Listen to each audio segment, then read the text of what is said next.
Hello there, thanks very much for joining us here on Talking Europe on France 24. I'm Catherine Nicholson. Now, our guest today is a European Commissioner whose portfolio is rather broad. It includes one of the most talked about topics of the moment as well, not just here in Europe, but all around the world. I'm talking about gender equality. Vera Jourova, thanks very much for being with us. Thank you for inviting me. Now, I know you're also responsible as well for justice and consumer rights. That is quite a large portfolio of responsibilities. It is very large and it's great. Okay. Because after all, you realize that everything is connected with everything. And certainly at the moment it does seem to be. So hopefully we can cover quite a lot of ground in this chat. I wanted to start off by talking about gender equality. We've got hashtag #MeToo, or in France, balance ton port, different variations around the world. We've had so many revelations about sexual impropriety of different kinds by high-profile figures, from entertainment to politics, all sorts of things. People starting to see consequences in their jobs, in their businesses. And quite a lot of people really sensing that hashtag #MeToo is somewhat of a watershed moment. Do you agree? I agree, because I see it as not only a European movement. Not only Europe is opening eyes, but it's a global thing. I met United States, Canadian, Japanese colleagues doing this agenda, and we all shared the same view that it was necessary to show how big is the scope of this problem of gender-based violence, plus harassment, plus everything which is unpleasant to women or to men also, in case they are the victims. But mainly we speak about the women who are the victims. So it's good that we discuss it.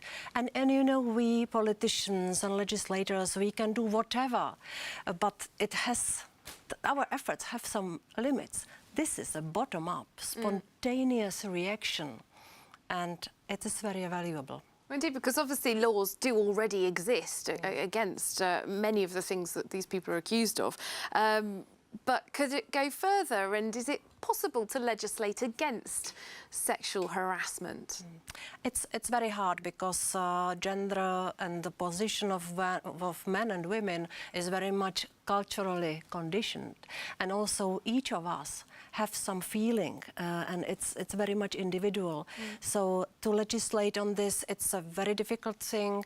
I am not ready to do that for the EU, not because we are not capable, but because we think that the member states should do it, and should do it better, with full regard to the cultural difference or historical development and so on. Can I come back to #MeToo for just one sentence? Of course, yeah. We are in the era of social media and all that internet communication, and we witness the new phenomenon that the women are more than men victims of cyber attacks. This #MeToo is a counter-reaction to this. Suddenly, online world is not bringing harm to women, but it helped by being such an open, democratic tool of communication to say how we feel and what we experienced. This is a good thing. Now, of course, we're talking about Europe as if it was one single thing, but it's made up of 28 different member states, 28 different cultures, however much there might be some similarities between them. How much is #MeToo a topic of discussion within Europe, within the member states? Do you feel that there is a sort of a dynamic of moving in the same direction? In each member state, no, there is such discussion. And for me, it's so fascinating to monitor what's happening as far as these reactions are concerned, because I studied first cultural anthropology and then law. So I am watching, I am assessing what's happening in the member states, and I am really thinking hard how Europe can help with some common position. At this moment, I am happy about the debate in the member states for the reason I said before, that it is cultural-based and language-based, and we should help and support everything positive in this respect. For me, gender agenda is a positive agenda, not defensive. So I think that it's good that this is happening, and we are here to support. Now, I know that you've been involved in some grassroots projects against violence towards women. You've been working on this for several months. We've also got new figures showing that the majority of victims of gender-based violence are women, and a third of women in the EU have been victims of physical and or sexual violence since the age of 15. A third of women. That is perhaps higher than many people might have expected. Can you tell us about some of these grassroots projects and how you're aiming to tackle that? The statistics is shocking. We are in Europe in 21st century, and we have, as you said, all the laws in place, but still we have so much of this violence against women in Europe. We need to use all the ways. Legislation, funding, training of professionals, awareness-raising things or projects. And this is exactly what you mean by those grassroots projects. We decided to support the events in the member states to address the societies, because violence against women does not have the same specificity in all the member states. Exactly. It has many different features, and I wanted this campaign to be well targeted and to address the people and the problems which are needed to be addressed. And are you finding positive engagement from people taking part in these different projects? There is a lot of activity. I must say I appreciate the position of not only member states and the official places, but civil organizations and the NGOs, because we need also their help. We will assess whether this year against violence against women, or year of combating violence, was successful, whether we delivered some results. We will do it by the next summer, because I want to make sure I understand what works and what doesn't. And if we are investing so much of the effort to gender equality, and we see that the figures are not progressing in the right direction, we must have been doing something wrong. So let's stop doing that and let's do something else. That's why I want to do this assessment of how this campaign worked and what they delivered. I am looking forward also for the debate on the annual colloquium, which started today here in Brussels. We have 400 guests. We have a lot of journalists there. I want to hear from those who work in this field what works and what doesn't. And we need the women to cooperate. Well, would you be able to give us an example of a grassroots project, practical action that's being taken? In some member states, we have projects directed to the law enforcement authorities, police and prosecution, because we want them to help better the victims of domestic violence especially. Are there problems with victims being understood? That seems to be coming out of the statistics in terms of the general population. Still, we have some reflection in this law enforcement field. The reflection of the general public thinks that if somebody becomes the victim of sexual violence, she probably deserved it because she provoked, and she must be co-guilty for that.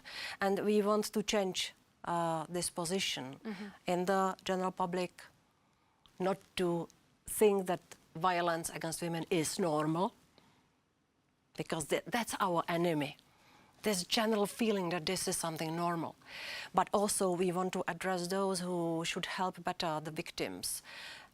This campaign, speaking about the victims, should also encourage the women to go and report and to find the helping hand.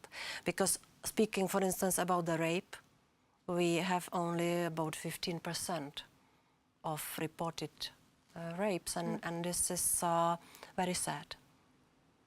Well, let's move on to another issue, one that's getting quite a lot of attention in France, in fact, at the moment. We've obviously talked a lot about women, but of course, gender equality, we can also talk about men. In France, there's a petition that's recently been put up, getting several thousand signatures, calling for dads to be given more paternity leave when their babies are born. We can watch this report, which has been prepared by Alexander Orcott. The first moments with a newborn baby are special, and a group of French fathers is calling for more time to enjoy them. Among them are several high-profile figures who've signed a petition calling for paternity leave to be extended from just 11 days on full pay currently to 6 weeks. One of the signatories is the playwright Jean-Michel Ribes. He says the role fathers play today is different from that of the past, and the law should reflect that. I think we could end up feeling regret about missing out on something that you can't get back. Seeing a small being on its path to discovery should be enjoyed equally by mother and father. French mothers have between 8 and 16 weeks of maternity leave in France, and many people support an increase for fathers. It would give the mother a bit of time for herself and give her some mental relief by being able to count on her partner. It's difficult to compare paternity leave by country due to the particularities of individual systems, but 6 weeks in France would bring it just above Portugal, where fathers have 5 weeks, but well below Finland and Sweden, which have 9 and 14.3 weeks respectively. While elsewhere, the UK and Australia each offer 2 working weeks at reduced pay, and the United States guarantees nothing at all for either paternity or maternity leave. Many small business owners in France say a big increase in paternity leave would be unsustainable. 6 weeks of leave is going to risk this organisation. When you have just 1 or 2 employees, a contract and a client who needs work done, and an employee who would leave for such a long time who cannot be replaced. Last April, the European Commission tried to pass a law guaranteeing 2 weeks of paternity leave across the bloc, but negotiations on the deal have stalled. So there we go. Negotiations on a Europe-wide system have stalled. Anecdotally, this idea of more paternity leave is a popular idea for many. Do you think that it is going to happen at some point, some kind of standardised paternity leave in Europe? Responsible fathers are my very popular target group in the EU. I think that this is very important to support those who want to be more with their children and with their wives. We should help them. That's why we propose those 2 weeks. And on your question, I believe we will get this through, because there is very strong understanding, not only in the European Parliament, but also in the member states and in the wide society, that times are changing, and that we should support working parents in sharing their responsibilities in the family. Also, with the effect of unleashing hands of women to go to work. I want to say one thing related to what we discussed before, how patchy picture we have in the EU, 28 different countries with different culturally rooted position of women and men. We were very careful when preparing this legislation for the whole bloc, as was said in the reportage, because we want to open bigger spectrum of choices for the families and not dictate anyone how to live. So this is enabling legislation, this is opening the choices, this is addressing the needs of the families and the economy and the whole society, and I am pretty much sure it will fly. All right, some positivity there on paternity leave. I'm sure a lot of the dads who've signed that petition will be pleased to hear that. Let's move on to one of your other areas of responsibility that I spoke about before, justice. Now, one particular case that's got a lot of attention recently was the murder of a journalist in Malta, Daphne Caruana Galizia. She was well known for investigating corruption, money laundering, people who turned up in things like the Paradise Papers. It is feared by many people that her murderers will not be brought to justice, and many people are asking how this could happen in an EU member state. It must be taken to justice. We must see the perpetrator or perpetrators punished. And I made it very clear when I discussed with the Minister of Justice of Malta that we will be waiting for the good and thorough investigation, which will lead to the punishment. This must not happen in the member state of the EU. Well, of course, this kind of case it is right and normal that it would be investigated in the state where it happened. We have spoken to some journalists in Malta, though, who say they fear that the society is too tied up in this. There are too many high-level figures who have power, who journalists in Malta believe could stand in the way of justice being carried out. What kind of role can Europe play in this sort of case? I cannot put into question the justice system in Malta. As according to all our assessments, it is normally working system which is delivering justice to people. But this is probably a politically motivated murder, or at least a murder which has some consequences in politics. And that's why, for me, it was so important to hear a very strong declaration of the Prime Minister Muscat that he will manage the situation, and the justice system in the country will deliver the fair and thorough investigation. The European Commission cannot engage in individual cases, but we are very intensively engaging in pushing the member states to have the system in place. And be it high political figure in it or economical interests, it must work whoever is affected. All right. Well, thank you very much for your time, for speaking to us here on France 24. Unfortunately, that's all we've got time for. Vera Jourova, European Commissioner for Gender Equality, Justice and also Consumer Rights, which we haven't had a chance to talk about. Maybe next time. Thank you very much for having me here. Thank you. And thanks very much to you as well for watching. Do stay tuned to France 24.